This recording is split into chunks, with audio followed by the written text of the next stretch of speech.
Hello, Anashe, and I would like to show you some of the make a book haul.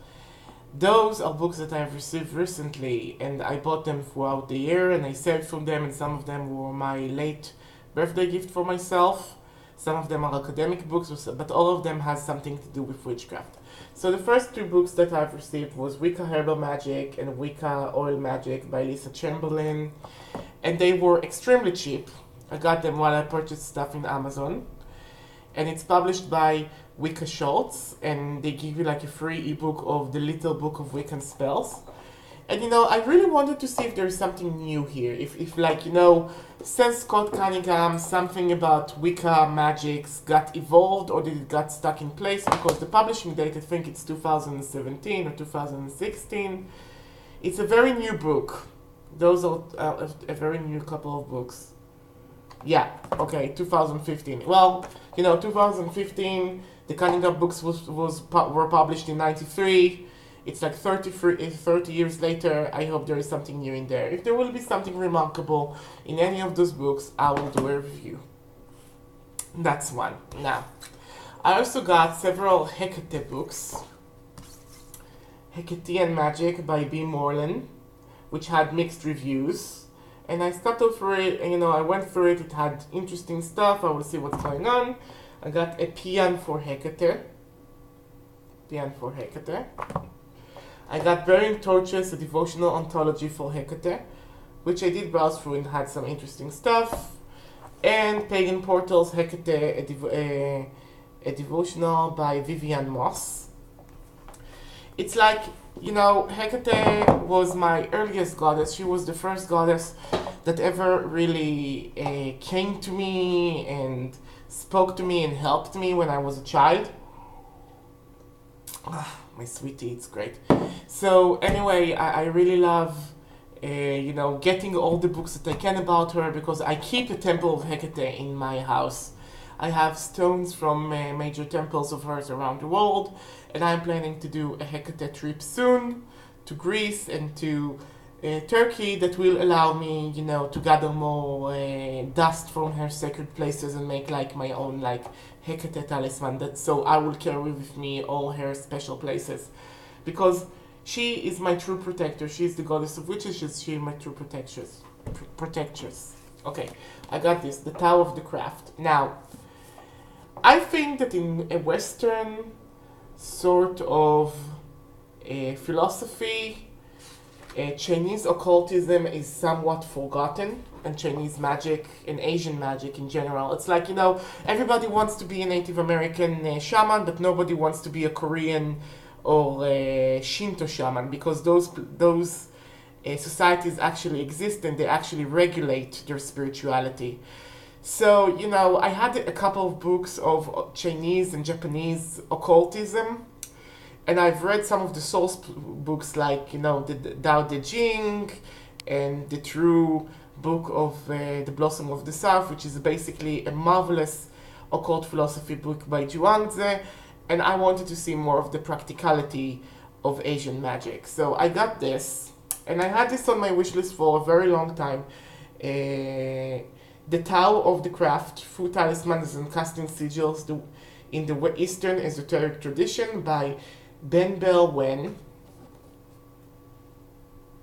And I have another Asian occult book here in this pile. I will show you. It's like, if you're interested, there are like things out there that could be used for their aesthetic value and magical value. Okay, I finally got my own copy of Witchcraft Oracles and Magic Amongst the Azande, and that's by E. Evans Pritchard, and it was a very influential book in the 70s. This is an academic book. We are getting to the academic book section. In researching of occultism among Africa. It's like nowadays you will find a lot of academic books about, African witch camps and African style sorcery, and like the mixture of African sorcery and politics. It's out there. You can research it. It's an academic subject that is now a part of anthropology, and it's not as condescending as the Golden Bow and other occult classics were.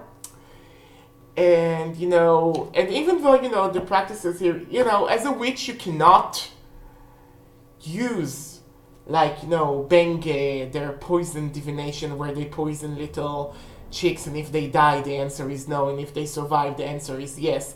Even though you can't really learn witchcraft from this book, you can most definitely really look into a magocracy, look in a place that is ruled by witches. And I think it's very interesting and might be a very interesting read for coven, you know, for people who run covens, to people who run iles. I think it's a very good thing, because also it's allowing you to start a debate with the academy about your magical practices.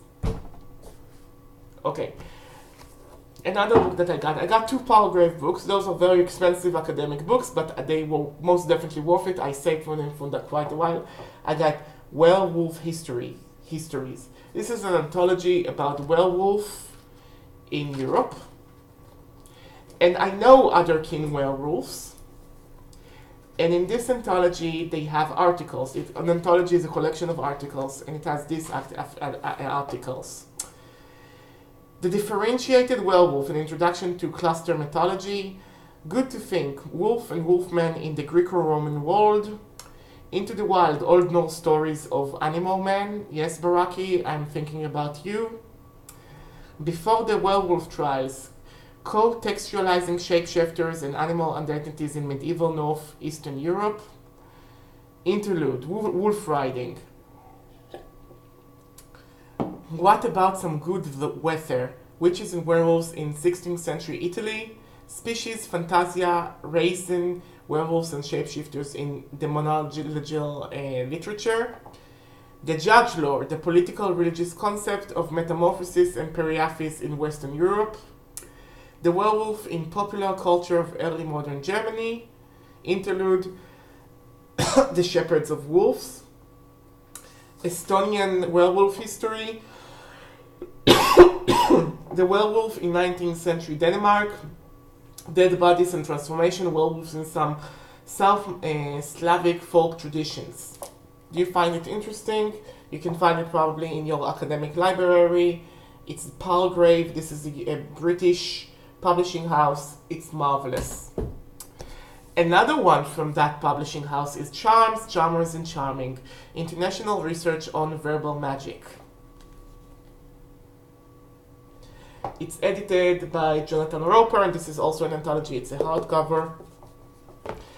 And, you know, I think that somewhat in the modern pagan communities, you know, you cast a circle, you call the elements, you might have something that you learn by heart, you might have some free-fall charms, but you don't really give as much importance to verbal magic as you used to.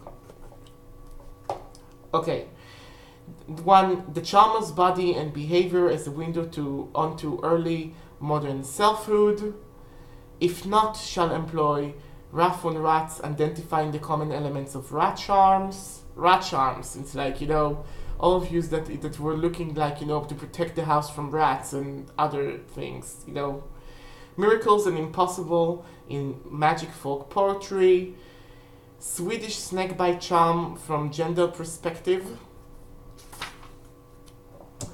Charms as a mean of coping, systematic on the narrative elements of Slavic charms, conformity in original Middle English charms, the nightmare charms in King Lear by Shakespeare probably, expression of the impossibility and inevitability in Mari charms, Russian love charms, comparative light, Slovenian charms between South Slavic and Central European traditions, Finnish snake charms, Estonian narrative charms in European context, Lithuanian, Latvian charms searching for parallels, the corpus charms of Middle English, Witchcraft remedy books, the charms of Biljana and Bliana, conjurer in Bodivsa, Serbia, verbal charms in Malagasy folktales, the structures and use of charms in Georgia, the Koshgush, the Manteras, an overview of Malay archipelago's charming tradition. Anyway, which is read this book. Before I even read it, I know it's academic. It will give you dry information. It's a hard read, but you will find parallels to your tradition. You will be able to construct some shit from this. In case you're wondering, this is Ossilock, tangerine encased in a stone wall tea, and it's like a Korean tea, and it's very expensive, and it's marvelous. I like to treat myself every once in a while. You see the beautiful color of it, this beautiful peach orange. Okay. The visions of Isabel Godi, Magic, Witchcraft, and Dark Shamanism in the 17th Century Scotland by Emma Wilby. This was on sale. It's a soft cover. And you know, Isabel Godwin, she's the one that is like, I shall go into a hair. And it's a very important source book to all of those that are learning British magic and, you know, British magic and British Isle magic, and like you want to understand like traditional European magic. It's a very interesting one because this is about the one witch hunt that actually caught a witch in Europe, one would think. Now, the next two books are Jan Fry's books, and I had all of his books besides those two. And Jan Fry is a freestyling shaman, and I really like his research into foreign magic. And as I said, one of those books is about Chinese magic. Okay, so this is Kali Kaula, a manual of tantric magic by Jan Fry.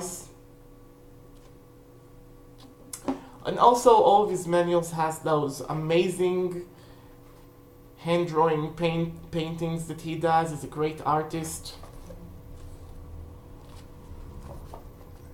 He's a very interesting artist. He likes going into different cultures and really study their craft. So this is like a manual of Indian magic, and he's not really co-opting. He gives you like he gives you like an option of how to do like positive co-opting, but he basically gives you like what they perceive, what they see, some of the history.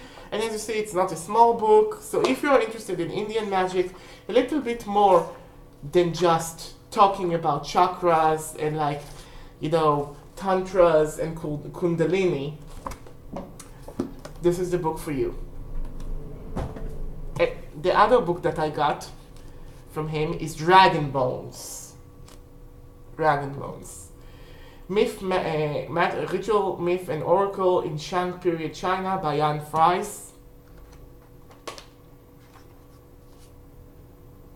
You got the bookmark here. And what's going on is that, again, ancient Chinese magic wasn't really explored enough. And he talks about the philosophy, the dynastic history, you know, and marks of the divine, practical experience, offerings, divination, you know. And, you know, I think it's a very good companion book to all of those that are interested in occultists. And by the way, a little bit of trivia. The oldest occult writing in history are basically turtle bones that were inscribed in the Shang Dynasty, which was like 10,000 years ago in China. What happened, they would take the lower case of the turtle and they will inscribe possible outcomes to a question, and they will take a red hot poker that they would put in a fire and would put in the middle. That would create cracks, and where the crack would get the farthest, this is the answer to your question. Okay? So it was a very important divination, and turtle shells can survive for very long. So, you know, this is like a view of like what prehistorical man was interested about. And this is also one of the oldest forms of divinations that we managed to excavate. So basically, in a sense, China gave us like the oldest occult writing, and the oldest writing in the world was in occult writing. Another book that I got was The Devils Plantation by Nigel G. Pearson, and I honestly got this one because I loved so much Threading the Mills. I already did a book review about this one. It's my latest book review. I had to take everything that he has written. And this is about taking its name from the Lost Black Book of the famed Cranby Child Witch as well as the plots of land sacrificed onto the spirits in the Old One himself, Nigel Pearson, The Devils Plantation, Guides the Reader for the Traditional Witchcraft, Old Magic and Folklore of East Anglia. This is an ancient landscape, melting pot of beliefs, yada yada yada. Very interesting, you know, again, British folklore and stuff like that. I got also Cassandra Asen's latest 1001 Spells, the complete books of spells for every purpose. It's a hardcover. It's very impressive looking.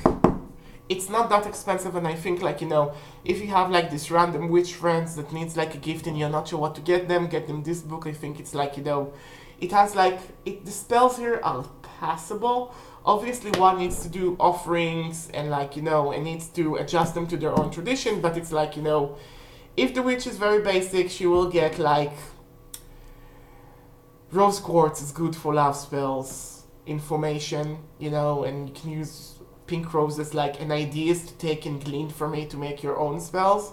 But if she's not a basic witch, you know, there are some recipes here, some concoctions and recipes that she can use, he or she can use.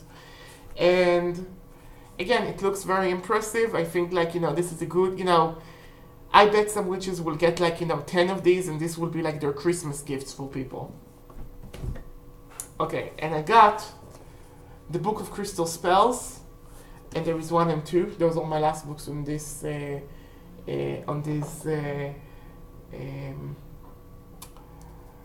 book haul. And the Book of Crystal Spells, Magical Uses for Scents, Stones, Crystals, Minerals, Even Sand by Amber Grant. And I was eyeing these, and I wanted these for quite a while, but they were expensive, and again, I got them on a sale.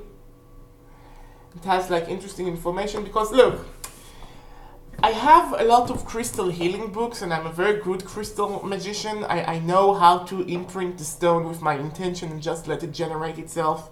And, you know, it's working for me. I also make module bags and stuff. But you know, I only ever had the Cunningham book of, you know, the Cunningham Encyclopedia of Rock, Crystal and Gem Magic. And again, that was 93. It's about time to see what new people are writing. Those are, by the way, our Llewellyn publishing house. It's a Llewellyn book. So this is my book haul. Tell me what you think. Have I enriched you? Have I added some books to your book for your book list? Please tell me down below. Goodbye and share.